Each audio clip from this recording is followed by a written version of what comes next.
Hey guys, today we're going to talk about the benefits of mint, okay? Mint leaf. I actually grow mint in my backyard and it's quite delicious. If you take a frozen kale and you add mint to it, the actual leaf, and blend that, you will not need any sweetener. Maybe freeze the kale or put ice cubes so it's colder.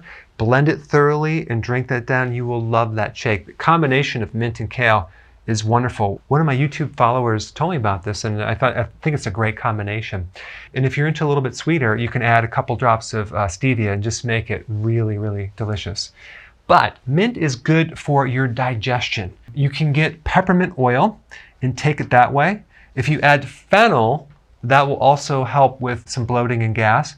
But typically, most people just use peppermint oil, but this kind of just adds a little extra. IBS, real beneficial for IBS, irritable bowel syndrome, abdominal cramps, bloating, gas.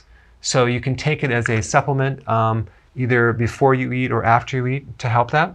Respiratory, great for asthma, lung congestion, mucus, sinus congestion. You can put it in a neti pot and actually you can breathe it in and it helps the mucous membrane. Sore throats, you can do it as a tea, really effective for that. It's great for coughing, irritation in your throat, hoarseness, or that tickle that you have this chronic like clearing of your throat, if there's some mucus in there. Also, if you have this chronic cough thing, adding calcium would be very beneficial. I just wanted to do this quick video because someone wanted to know the benefits of mint.